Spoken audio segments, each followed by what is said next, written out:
Hello students, स्पर्श के online platform में आप सभी का बहुत बहुत स्वागत है।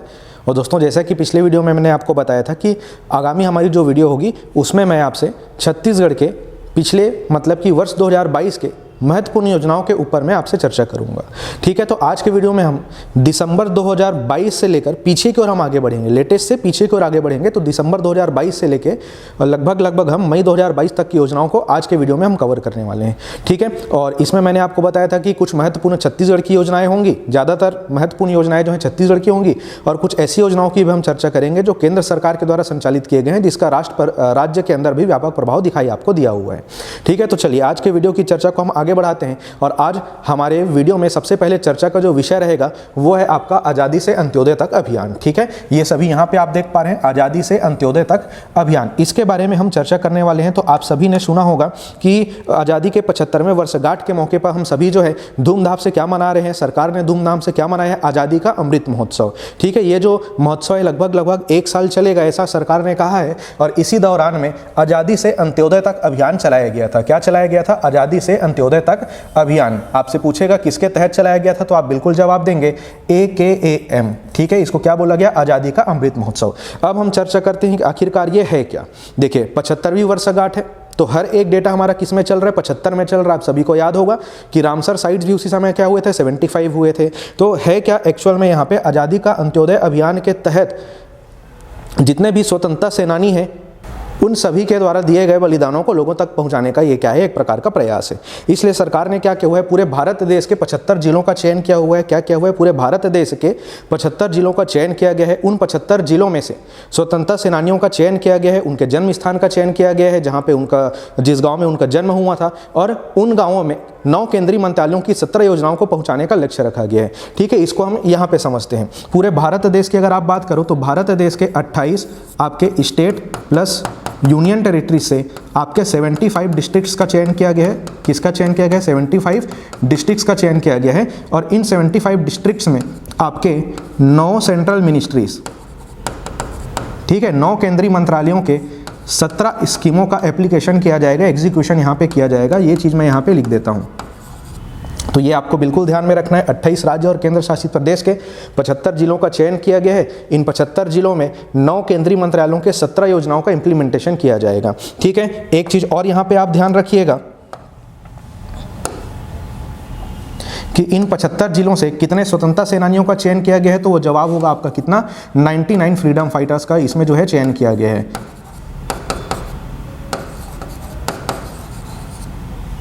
ठीक है, तो ये तथ्य हो गया। अभियान के बारे में अगर आपको पूछेगा कि भाई आप बताओ ये अभियान कितने दिन चला, तो आपको ध्यान में रखना है ये जो आज़ादी से अंत्योदय तक जो अभियान है यह एक प्रकार का 90 दिवसीय अभियान है। और इस अभियान की जो शुरुआत है वो अप्रैल 2022, ठीक है, यहाँ पे आप तिथि देख सकते हैं 28 अप्रैल 2022, इस दिन से इस अभियान की शुरुआत की गई थी और यहाँ से लगातार 90 दिन तक इस अभियान का आयोजन किया गया था।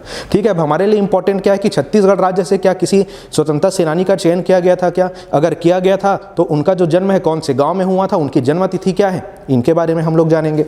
ठीक है, तो आप ध्यान रखिएगा कि इस अभियान के अंतर्गत छत्तीसगढ़ के 3 स्वतंत्रता सेनानियों के जन्म स्थान को सम्मिलित किया गया था। कितने स्वतंत्रता सेनानियों के जन्म स्थान को सम्मिलित किया गया था? 3। उसमें से एक नाम से आप सभी बिल्कुल परिचित है कि छत्तीसगढ़ में सहकारिता के जनक उस महान व्यक्तित्व को बोला जाता है जिनका नाम है ठाकुर प्यारेलाल सिंह जी। ठीक है, आप सभी को पता है कि ये कौन से जिले से बिलोंग करते हैं? राजनांदगांव जिले से। बहुत सारे लोगों को यह भी पता होगा कि इनका जन्म कौन से स्थान पे हुआ था। ठीक है, तो आप याद रखिएगा जो ठाकुर प्यारेलाल सिंह जी हैं उनका जो जन्म है वो राजनांदगांव जिले के दैहान गांव में हुआ था। कौन से गांव में हुआ था? दैहान ग्राम में हुआ था। तो ये यहाँ पर मैं लिख देता हूँ दैहान ग्राम। ठीक है, उसके बाद यहाँ पे एक बिल्कुल नया नाम आपको दिखाई दे रहा है, कंगलू कुम्हार। और आजकल की परीक्षाओं में ऐसे ही नाम के बारे में ज़्यादा पूछा जाता है जो ज़्यादा लोगों को पता ना हो। अगर आप आज़ादी से अंत्योदय तक अभियान का एनालिसिस नहीं किए होंगे तो हो सकता है कि इस नाम से आप भी परिचित नहीं रहे होंगे। ठीक है, इसलिए नाम अपने आप में बहुत ही ज़्यादा इंपॉर्टेंट है कि कंगलू कुम्हार कहाँ से जुड़े हुए हैं, कौन से जिले से जुड़े हुए हैं, क्या इनका जन्म स्थान है। ठीक है, तो यहाँ पे देख सकते हैं कंगलू कुम्हार, इनके बारे में यहाँ दिया हुआ है कांकेर जिला, और गांव आपको ध्यान में रखना है गोटुल मुंडा। क्या ध्यान में रखेंगे? गांव का नाम गोटुल मुंडा।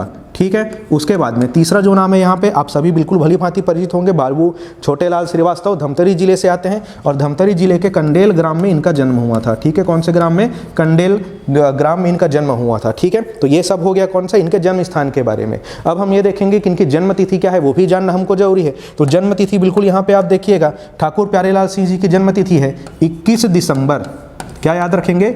21 दिसंबर 1891। ठीक है, उसके बाद अगला नाम क्या दिखाई दे रहा है यहाँ पे आपको? कंगलू कुम्हार, जिनका जन्म कहाँ हुआ था? गोटुल मुंडा गांव में। कौन से जिले में है? कांकेर जिले में है। इनका जन्म हुआ था 26 दिसंबर। ठीक है, कब? 26 दिसंबर 1865। उसके बाद में है तीसरा नाम बाबू छोटेलाल श्रीवास्तव। इनका जन्म उसी ग्राम में हुआ है जहाँ से नहर सत्याग्रह की शुरुआत हुई थी, कंडेल नहर सत्याग्रह।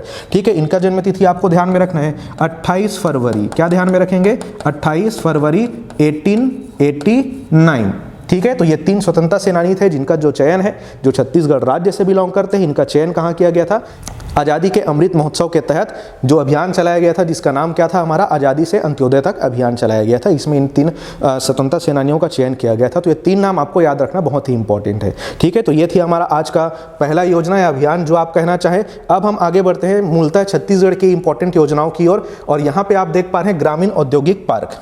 ठीक है, क्या देख पा रहे हैं आप? ग्रामीण औद्योगिक पार्क, जिसे क्या कहा जा रहा है आजकल? रीपा। रीपा प्रोजेक्ट के नाम से काफ़ी ज़्यादा प्रचलित किया गया है। इसका फुल फॉर्म अगर आप देखेंगे तो इसका फुल फॉर्म होगा रूरल इंडस्ट्रियल पार्क। क्या बोलेंगे इसको हम? Rural industrial park. ठीक है, और इसकी शुरुआत छत्तीसगढ़ में कब से की गई थी? महात्मा गांधी जी की जयंती के दिन से, और वो तिथि क्या होती है? 2 अक्टूबर। तो आप बिल्कुल ध्यान में रखेंगे ग्रामीण औद्योगिक पार्क, जिसे जो है महात्मा गांधी ग्रामीण औद्योगिक पार्क के नाम से जाना जाएगा। इसकी जो शुरुआत है वर्ष 2022 में गांधी जयंती यानी कि 2 अक्टूबर 2022 के दिन से की गई थी। प्रावधान इस प्रकार का बनाया गया है कि सरकार ने अभी घोषणा किया हुआ है कि छत्तीसगढ़ के प्रत्येक विकास खंड में 2 हम जो है रूरल इंडस्ट्रियल पार्क डेवलप करेंगे। कितने रूरल इंडस्ट्रियल पार्क डेवलप करेंगे बोला उन्होंने? 2 रूरल इंडस्ट्रियल पार्क डेवलप करेंगे बोला। अब आप सभी को पता है कि बिना वित्त पोषण के सब डेवलपमेंट हो पाएगा क्या? बिल्कुल नहीं हो पाएगा। तो सरकार ने साथ ही साथ में कुछ राशियों के बारे में भी प्रावधान किया हुआ है कि हर एक पार्क की स्थापना के लिए 2 करोड़ रुपए की राशि का प्रावधान किया गया है। ठीक है, और आगे ये भी इसमें लिखा हुआ है कि देखिए जितने भी रूरल इंडस्ट्रियल पार्क हैं इन सब को महात्मा गांधी औद्योगिक पार्क के नाम से जाना जाएगा। जैसे कि आप सभी को पता है कि छत्तीसगढ़ राज्य में बहुत सारे गौठानों की स्थापना की गई है और इन गौठानों में ग्रामीण लोगों को रोजगार संबंधी कार्यों से लगातार जोड़ा जा रहा है। ठीक है, और सरकार ने कहा भी है, मैं पिछले वीडियो में भी चर्चा कर चुका हूं कि सरकार का उद्देश्य सिर्फ गौठान स्थापित करना नहीं है, इन गौठानों को मल्टी एक्टिविटी सेंटर के रूप में बढ़ावा देना है। यहाँ पे आर्थिक गतिविधियों को बढ़ावा देना है ताकि स्वरोजगार की ओर जो है छत्तीसगढ़ राज्य आगे बढ़ सके। ठीक है, तो इसी प्रकार का कुछ उद्देश्य लेकर ग्रामीण औद्योगिक पार्क की स्थापना की गई है और सरकार ने बोला है प्रावधान में आगे कि प्रथम चरण में हम 300 ऐसे ग्रामीण औद्योगिक पार्क बनाएंगे। कितने बनाएंगे बोला? प्रथम चरण में 300 ग्रामीण औद्योगिक पार्क बनाएंगे, ऐसा बोला। ठीक है, चलिए इसी में कुछ तथ्यों की हम लोग चर्चा करते हैं। जैसे ही ये योजना आपका लॉन्च हुआ 2 अक्टूबर 2022 को, कुछ दिन बाद में एक नया तथ्य इसमें अपडेट हुआ। सरकार ने बोला कि छत्तीसगढ़ का सबसे बड़ा जो रूरल इंडस्ट्रियल पार्क है, ठीक है, कौन सा? छत्तीसगढ़ का सबसे बड़ा जो रूरल इंडस्ट्रियल पार्क है वो बस्तर जिले के तुरेनार में स्थापित किया जाएगा। ये नाम आप अवश्य ध्यान में रखिएगा, तुरेनार। बस्तर जिले के तुरेनार में स्थापित किया जाएगा आपका छत्तीसगढ़ का सबसे बड़ा रूरल इंडस्ट्रियल पार्क। अब हमारे सामने सवाल ये है कि छत्तीसगढ़ का प्रथम रूरल इंडस्ट्रियल पार्क का दर्जा किसे दिया गया है? ये हमारे सामने अभी क्या है? प्रश्न है कि छत्तीसगढ़ के प्रथम रूरल इंडस्ट्रियल पार्क का दर्जा किसे दिया गया है? तो इसका जवाब आप ध्यान में रखिएगा। आप सभी ने कांकेर जिले में कुलगांव का नाम अवश्य सुना होगा।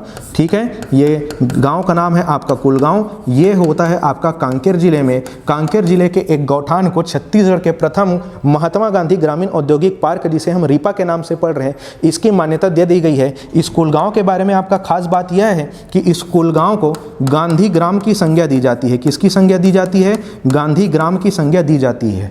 ठीक है, तो रूरल इंडस्ट्रियल पार्क से संबंधित ये सारे तथ्य आपको अवश्य ही ध्यान में रखने हैं। हर एक लाइन अपने आप में एक 1 लीनियर फैक्ट बन सकता है। इसमें इतने सारे तथ्य हैं पूछे जाने लायक कि इसको जो है कूट के फॉर्म में, स्टेटमेंट के फॉर्म में भी पूछ सकता है। सबसे बड़ी बात यह है कि यह जो रूरल इंडस्ट्रियल पार्क है इसमें जो है विदेश की एक यूनिवर्सिटी ने अपना सहयोग देने की बात कही है। ठीक है, और यूनिवर्सिटी है अमेरिका की हार्वर्ड यूनिवर्सिटी। ठीक है, इस यूनिवर्सिटी के बारे में आप सभी अवश्य ही जानते होंगे, अमेरिका की हार्वर्ड यूनिवर्सिटी। इस यूनिवर्सिटी में रीपा प्रोजेक्ट में अपना सहयोग देने की बात कही है, रुचि दिखाई है। तो ये तथ्य भी आप अवश्य ही ध्यान में रखिएगा। ठीक है, चलिए आगे बढ़ते हैं और आज का हमारा चर्चा के लिए और आज का हमारा तीसरा योजना रहेगा जिस पर हम लोग चर्चा करने वाले हैं वो है बालवाड़ी। ठीक है, इसके बारे में आप सभी ने अवश्य सुना होगा बालवाड़ी। सबसे पहले तो आपको ध्यान में रखना है भाई, ये जो बालवाड़ी है यह शब्द जो है शिक्षा के क्षेत्र से संबंधित है। कौन से क्षेत्र से संबंधित है? शिक्षा के क्षेत्र से संबंधित है। ठीक है, और इसी समय जो रहता है आपका एक बहुत ही इंपॉर्टेंट तिथि रहता है जो शिक्षा और शिक्षकों से जुड़ा हुआ है, वो है कौन सा? Teachers day. ठीक है, कौन सी तिथि को मनाया जाता है? 5 सितंबर को मनाया जाता है। और छत्तीसगढ़ में भी बालवाड़ी की जो शुरुआत है वो 5 सितंबर 2022 से की गई है। कब से की गई है? 5 सितंबर 2022 से की गई है। ये जो बालवाड़ी है ये 5 से 6 वर्ष के बच्चों के लिए संचालित किया जाएगा। किसके लिए संचालित किया जाएगा? 5 से 6 वर्ष के बच्चों के लिए संचालित किया जाएगा। और यह जो बालवाड़ी है इसे एक प्रकार के प्री स्कूल की भांति देखा जा रहा है। किसकी भांति देखा जा रहा है? Pre school. कहने की मतलब क्या होता है? स्कूल जाने से जस्ट पहले की अवधि। ठीक है, और इस बालवाड़ी के स्थापना के, इसके संचालन के सरकार के उद्देश्य ये है कि सरकार का कहना है कि बच्चों को खेल खेल में 5 से 6 वर्ष के जो बच्चे हैं उनको खेल खेल में हम क्या करेंगे? शिक्षा देंगे। और कुछ इस प्रकार के उद्देश्य से 5 सितंबर 2022 को 5173, ठीक है, कितना याद रखेंगे? 5173 इतने बालवाड़ियों के साथ में इस योजना का शुभारंभ किया गया था। और यही आगे लिखा गया है कि 5173 बालवाड़ियों के साथ योजना का शुभारंभ किया गया, जहां 5 से 6 वर्ष आयु वर्ग के बच्चों को खेल खेल में सीखने का अवसर मिलेगा, उनको शिक्षा दिया जाएगा। ठीक है, अब इस योजना के लिए सरकार ने अपना एक स्लोगन भी बढ़िया जारी किया हुआ है। यह स्लोगन भी आप बिल्कुल ध्यान में रखिएगा। यहाँ पे यह जो स्लोगन है बालवाड़ी का वो है जाबो बालवाड़ी बढ़ाबो शिक्षा के गाड़ी। क्या है स्लोगन का नाम? जाबो बालवाड़ी बढ़ाबो शिक्षा के गाड़ी। ये स्लोगन आपको अवश्य ही ध्यान में रखना है। आजकल की परीक्षाओं में ये स्लोगन जो रहते हैं अलग अलग योजनाओं के, इनके बारे में अवश्य पूछा जाता है, तो इसे आप अवश्य ध्यान में रखिएगा। अब देखिए, बच्चों को वहाँ पे पढ़ाना है, 5 से 6 वर्ष के छोटे बच्चे हैं, तो ऑब्वियस सी बात है कभी भी आप किसी भी वर्ष में किसी भी वर्ष के जो बच्चे हैं स्कूल जाते हैं तो उनके लिए प्रॉपर एक सिलेबस रहता है जिसके अनुरूप उनको शिक्षा दी जाती है। ठीक है, तो जैसे कि बालवाड़ी में 5 से 6 वर्ष आयु वर्ग के बच्चे आएंगे, उनके लिए एक अध्ययन सामग्री तैयार की गई है जिसे नाम दिया गया है बाल वाटिका। क्या नाम दिया गया है इसको? बाल वाटिका। ये तथ्य आप ध्यान में रखिएगा कि बाल वाटिका क्या है, बालवाड़ी में यूज किया जाएगा बच्चों को शिक्षा देने के लिए। अच्छा, बच्चों को शिक्षा देना है तो शिक्षित करने वाला भी कोई होगा, शिक्षकों की नियुक्ति वहां पे की जाएगी। तो सरकार ने बोला कि बालवाड़ी में जो शिक्षक होंगे उसमें हम महिलाओं को, क्या बोला इन्होंने? महिलाओं को, यानी कि महिला शिक्षकों को तथा और आंगनबाड़ी कार्यकर्ताओं को, किनको? आंगनबाड़ी कार्यकर्ताओं को प्राथमिकता देंगे। ये लो भाई, शिक्षण कार्य के लिए किनको प्राथमिकता दिया जाएगा? महिला शिक्षकों को, और साथ ही साथ में जो आंगनबाड़ी कार्यकर्ता हैं उनको जो है प्राथमिकता दिया जाएगा बालवाड़ी में शिक्षक के रूप में नियुक्ति के लिए, ऐसा सरकार ने कहा है। ठीक है, तो ये बिल्कुल ध्यान में रखिएगा। बालवाड़ी अगर आपको संख्या ध्यान में रखना हो तो इसको हम कुछ इस प्रकार से याद रख सकते हैं। देखो, ये हो गया 5, 1, 7 और 3। यहाँ पे देखिए 5 और 3 भी आपका 8 होता है, 1 और 7 भी आपका 8 होता है। ठीक है, 5 और 3 भी आपका 8 होता है, 7 और 1 और 7 भी आपका 8 होता है। तो इसको कुछ इस प्रकार से आप याद रख सकते हैं। ठीक है, चलिए अब हम अपनी चर्चा जो है अगली योजना की ओर आगे बढ़ाते हैं। अभी हम सितंबर माह में ट्रेवल कर रहे हैं और इसी समय हमको मिलेगा, इसी समय एक योजना की घोषणा की गई थी। ठीक है, जो कि पशुओं के लिए था। किनके लिए था यह जो योजना है? ये पशुओं के लिए था, गोवंशियों के लिए था। और सरकार ने इसी समय घोषणा किया कि गोवंश मोबाइल चिकित्सा योजना जो है हम चालू करेंगे। क्या बोला इन्होंने? गोवंश मोबाइल चिकित्सा योजना हम चालू करेंगे। भाई, स्वास्थ्य के क्षेत्र में छत्तीसगढ़ के नागरिकों के लिए योजनाएं तो चल रही है, हर एक सेक्टर में चल रही है, लेकिन हमारे साथ में, ठीक है, हमारे कृषि जीवन में जो हमारे लिए उपयोगी हैं, जो हमारे पशुधन है, उनकी सुरक्षा का ध्यान भी हमको रखना पड़ेगा। और ये कदम सरकार ने उठाया और उसी समय जो है गोवंश मोबाइल चिकित्सा योजना की घोषणा की गई कि ऐसा कुछ हम योजना लेके आने वाले हैं। और इसका प्रावधान देखिए, उद्देश्य क्या बोला इन्होंने? गोवंश को उत्तम चिकित्सा सेवा प्रदान करना। ठीक है, अब देखिए होता क्या है कि आजकल एक्सीडेंटल केस बहुत होते हैं। ठीक है, रास्ते पर जो है पशुधन बैठे रहते हैं, एक्सीडेंट वगैरह हो जाता है, उनका स्वास्थ्य बिगड़ जाता है और कुछ भी प्रॉब्लम हो सकता है। ठीक है, तो सरकार ने बोला कि भाई आप हमें फ़ोन कीजिए। ठीक है, क्या कीजिए? फ़ोन कीजिए। देखिए, अब इस योजना के लिए फिर से इंपॉर्टेंट क्या है? इस योजना का उद्देश्य बहुत अच्छा है, नो डाउट, लेकिन इस योजना के लिए आपका इंपॉर्टेंट क्या है? Toll free number. क्या इंपॉर्टेंट है?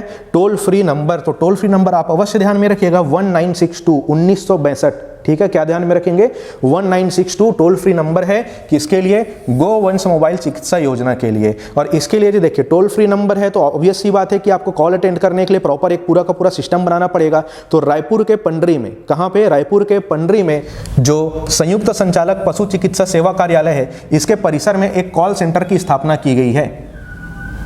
ठीक है, तो इसके जितने भी तथ्य हैं आपको ध्यान में रखने हैं। सबसे इंपॉर्टेंट है 1962 जो टोल फ्री नंबर है। चलिए आगे हम बढ़ते हैं और अगली योजना हमको मिलेगी ठीक 15 अगस्त के आसपास, यानी कि 15 अगस्त के 4 दिन बाद में। ठीक है, और वो योजना का नाम है कृष्ण कुंज। आप सभी को पता है कि इसी समय हम लोग क्या सेलिब्रेट करते हैं, हर्षोल्लास के साथ में श्री कृष्ण जन्माष्टमी हम लोग मनाते हैं। और इस योजना का भी नाम क्या है, यहाँ पे देखो, कृष्ण कुंज। कृष्ण कुंज नाम है इस अभियान का, इस योजना का नाम है कृष्ण कुंज। तो कृष्ण जन्माष्टमी के समय इसको लॉन्च किया गया था। अब यहाँ से आप ट्रेस कर सकते हैं कि लगभग जो है हम अगस्त के महीने में जो है जन्माष्टमी का जो पर्व है हर्षोल्लास के साथ मनाते हैं। तो इसकी शुरुआत की तिथि भी इसी आसपास की होनी चाहिए। ये तिथि मार्च में नहीं हो सकता, ये तिथि अप्रैल में नहीं हो सकता, इसकी शुरुआत होने की तिथि दिसंबर में नहीं हो सकता। ऐसे आप ऑप्शन को एलिमिनेट कर सकते हो। तो तिथि आपको ध्यान में रखना है कि योजना कब चालू किया गया था, 19 अगस्त 2022, 15 अगस्त के ठीक 4 दिन बाद। क्या नाम है इस योजना का, कृष्ण कुंज। ठीक है, और सरकार ने क्या बोला इस योजना को लॉन्च करते समय, क्या प्रावधान अपने बताए, उन्होंने बोला कि जितने भी नगरीय निकाय हैं वहां पे कृष्ण कुंज की स्थापना की जाएगी। एक एरिया में क्या किया जाएगा, जीवन उपयोगी सांस्कृतिक महत्व के वृक्षों का हम रोपण करेंगे। इससे वृक्षारोपण को भी बढ़ावा मिलेगा और हमारी संस्कृति भी आगे बढ़ेगी। ठीक है, तो प्रावधान यहाँ पे देखिएगा, प्रावधान क्या है, राज्य के सभी नगरीय क्षेत्रों में।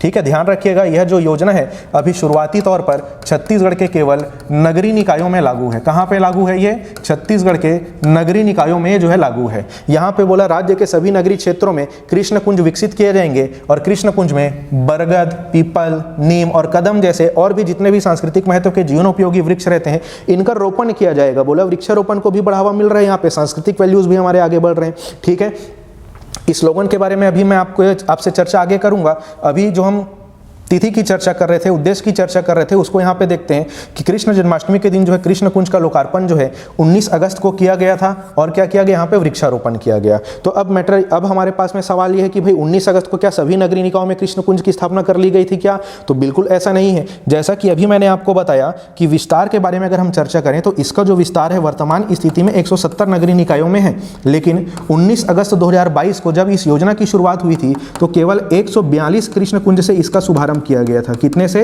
142 कृष्ण कुंज से इस योजना का जो है शुभारंभ किया गया था। अब इसका कारण, इसके बहुत सारे कारण हो सकते हैं कि इतने सीमित समय में कुछ नगरीय निकाय ऐसे हो जहां पे कृष्ण कुंज की स्थापना के लिए उपयुक्त भूमि का आवंटन नहीं हो पाया हो। लेकिन इसका मतलब ये नहीं है कि इसका जो विस्तार है सिर्फ 142 कृष्ण कुंजों में होगा। ठीक है, कृष्ण कुंज का विस्तार हमेशा आप ध्यान में रखेंगे। अभी कितने हो गए नगरीय निकाय, 169 से बढ़ के हमारा 170, तो पूरे के पूरे 170 नगरीय निकायों में इसका विस्तार है। ठीक है, अब हम चर्चा करते हैं इसके स्लोगन की। किसकी, इसके स्लोगन की। इसका बहुत बढ़िया जो है सरकार की ओर से एक स्लोगन डिजाइन किया गया है। इसके स्लोगन के ऊपर में अगर हम लोग नजर मारेंगे तो यहाँ पे देखिए क्या लिखा हुआ है, युग समेटे खड़ा बरगद, झूले कदम का पेड़, कृष्ण कहें समस्त वृक्षों में, मैं पीपल का पेड़। अब ये जो स्लोगन है इसको आप क्वेश्चन के फॉर्म में कैसे देख सकते हैं। ठीक है, प्रतियोगी परीक्षा की जब भी आप तैयारी कर रहे हो कुछ जो तथ्य रहते हैं उसको हमेशा जो है आप खुद सोचिए कि अगर आपको क्वेश्चन क्रिएट करना हो तो सामने वाले से आप उसका नॉलेज कैसे एक्सट्रैक्ट करवा सकते हैं। ठीक है, इस पंक्ति को अभी मैं आपको प्रश्न के फॉर्म में लिख के दिखाता हूं, देखिएगा।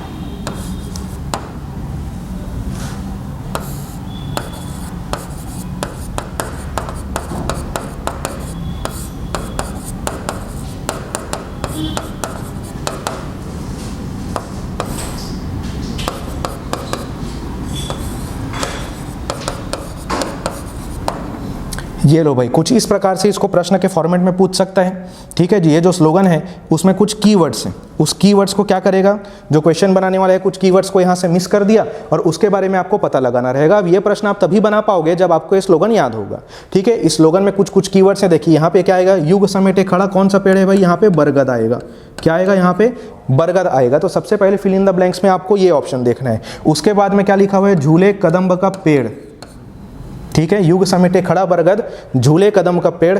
कौन बात कर रहे हैं? कृष्ण जी बात कर रहे हैं। कृष्ण कहे समस्त वृक्षों में, और बोल रहे हैं मैं कौन सा पेड़? मैं पीपल का पेड़। तो बरगद, कदम, कृष्ण और पीपल, ये फिल इन द ब्लैंक्स में आपके आने थे। ठीक है, कुछ इस प्रकार से आप इनको समझ सकते हो। ठीक है, चलिए, तो अभी तक हम चर्चा कर रहे थे कि कृष्ण कुंज की स्थापना हमको करनी है, नगरीय निकायों में करनी है। फिर एक समय था जब मैंने एक वर्ड की यूज़ किया कि हो सकता है कुछ उपयुक्त भूमि का आवंटन नहीं हो पाया हो शुभारंभ के दिन, इसलिए कुछ कृष्ण कुंजों की स्थापना नहीं की गई थी। तो अब हम बात करते हैं, क्या कृष्ण कुंज की स्थापना कहीं पर भी कर दी जाएगी क्या? किसकी जिम्मेदारी होगी आवंटन की? इसकी हम बात करते हैं। तो देखिए, यहाँ पर सरकार ने कहा कृष्ण कुंज में जीवन उपयोगी वृक्षों के रोपण हेतु उपयुक्त न्यूनतम 1 एकड़ शासकीय भूमि का आवंटन। 1 एकड़ नहीं बोला इन्होंने, बोला मिनिमम 1 एकड़। ठीक है, और वो एक प्रकार की शासकीय भूमि होनी चाहिए, ये तथ्य आप ध्यान में रखिएगा। मिनिमम 1 एकड़, वो भी शासकीय भूमि। अब हम बात करते हैं आवंटन किसके द्वारा किया जाएगा। तो आवंटन किया जाएगा भाई छत्तीसगढ़ के वन विभाग के द्वारा में। छत्तीसगढ़ के वन विभाग के दायित्व यह होगा कि हर एक नगरीय निकाय में वो मिनिमम 1 एकड़ उपयुक्त शासकीय भूमि का आवंटन कर सके, जहां पे हम कृष्ण कुंजों की स्थापना करेंगे और वहां पे सांस्कृतिक और जीवन उपयोगी मूल्यों के विभिन्न प्रकार के वृक्षों का रोपण कर सकेंगे। ठीक है, तो कुछ इस प्रकार से ये सारे डिटेल्स मैंने आपको कृष्ण कुंज के संबंध में दे दिए है, इसको अवश्य ही आपको ध्यान में रखना है। ठीक है, चलिए आगे बढ़ते हैं।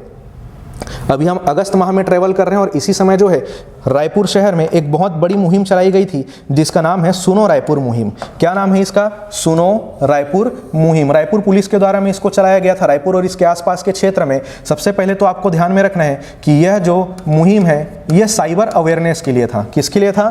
साइबर क्राइम से बचने के लिए, अवेयरनेस के लिए था। साइबर क्राइम से बचने के लिए।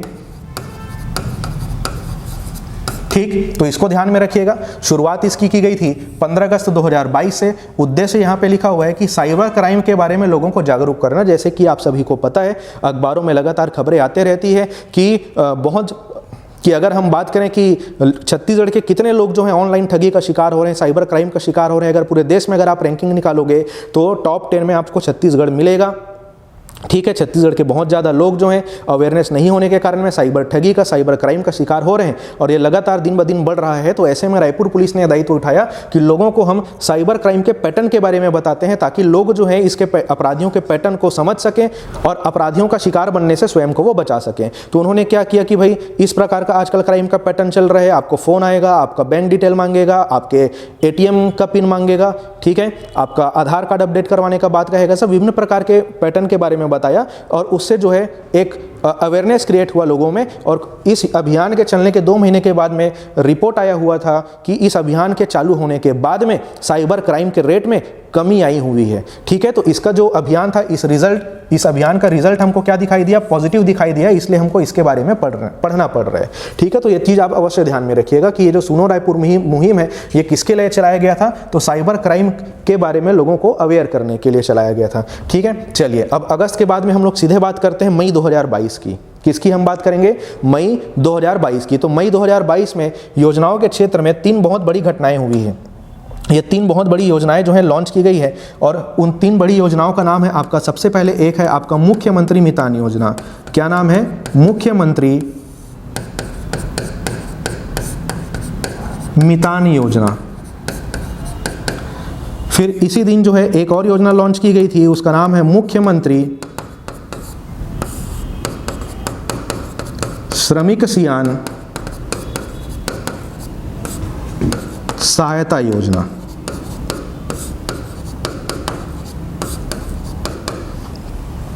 एक और चीज का यहां पे घोषणा किया गया था, वो है फोर्टिफाइड राइस के वितरण के बारे में।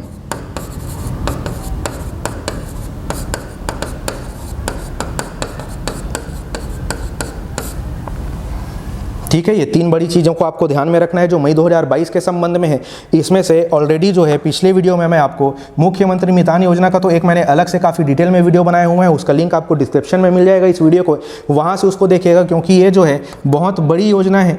ठीक है। और इसके बारे में जब से योजना लॉन्च की गई है 2 से 3 बार जो है परीक्षाओं में पूछा जा चुका है। और दूसरा बहुत बड़ा जो चर्चे का विषय रहा है वो है मुख्यमंत्री श्रमिक सियान सहायता योजना। इसके बारे में अभी हम जानेंगे, ठीक है। इसके लिए अलग से मैंने वीडियो नहीं बनाया हुआ था, तो इसके बारे में हम जानेंगे। और अलग से मैंने एक और जो यहाँ पे आप नाम देख रहे हैं फोर्टिफाइड राइस वितरण, इसके बारे में भी एक सेपरेट वीडियो मैंने बनाया हुआ है, उसका भी लिंक यहाँ पे डिस्क्रिप्शन में आपको मिल जाएगा, ठीक है। तो मई 2022 के संबंध में मैं अभी आपसे चर्चा करूंगा किसके बारे में, मुख्यमंत्री श्रमिक सियान सहायता योजना के बारे में, ठीक है। तो चलिए हम अपनी चर्चा को आगे बढ़ाते हैं।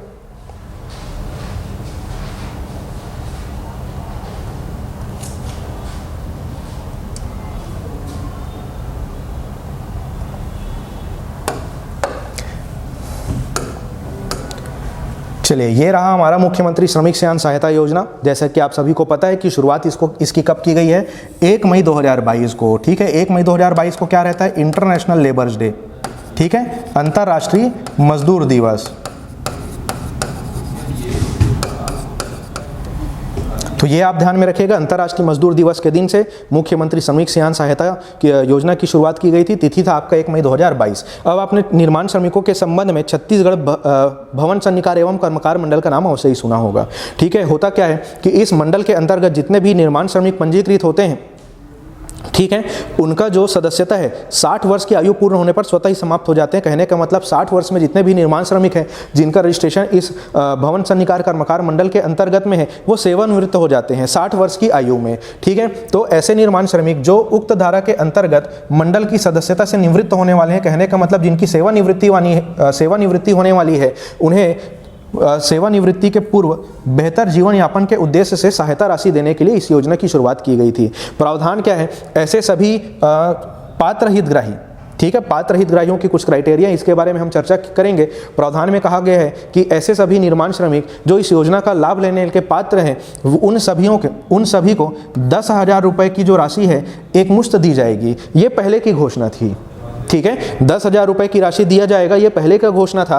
अब 1 जनवरी 2023 को राज्य सरकार ने इस राशि में बढ़ोतरी करते हुए इसे 20,000 रुपये कर दिया है। कितना रुपए कर दिया है, 20,000 रुपये कर दिया है। इसलिए तथ्य अपने आप में बहुत ही ज़्यादा इंपॉर्टेंट है, क्योंकि योजना कोई बहुत पुरानी नहीं है जिसकी राशि में जो है बदलाव किया गया है। यह जो योजना है हार्डली 6 से 7 महीने पहले आपका लॉन्च हुआ था। उस समय 10,000 रुपये देने का प्रावधान था और 1 जनवरी 2023 को निर्माण श्रमिकों के लिए 4 बड़ी घोषणाएं की गई थी। उसमें से एक यह था कि इस योजना के तहत जितने भी निर्माण श्रमिक जिनकी सेवानिवृत्ति होने वाली है और जो पात्र हैं इस योजना का लाभ लेने के लिए, उन्हें हम 10,000 रुपये नहीं, अब कितना 1,000 रुपये देंगे बोले, 20,000 रुपये देंगे बोले, ठीक है। तो ये योजना की जो राशि है इसको आपको अवश्य ही ध्यान में रखना है। अब हम योजना का लाभ लेने के लिए पात्रता क्या क्या है इसके बारे में हम देखते हैं।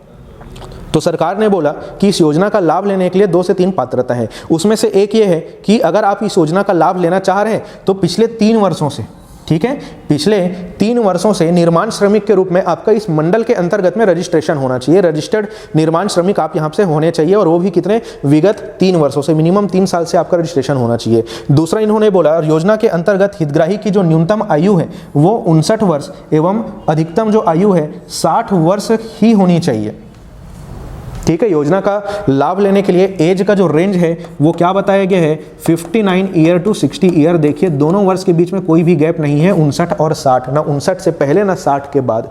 ये आपको ध्यान में रखना है, क्योंकि अमूमन ऐसा होता नहीं है, 1 या 2 साल का गैप जो है रहता है, ठीक है। तो 59 वर्ष और अधिकतम कितना है आपका, 60 वर्ष।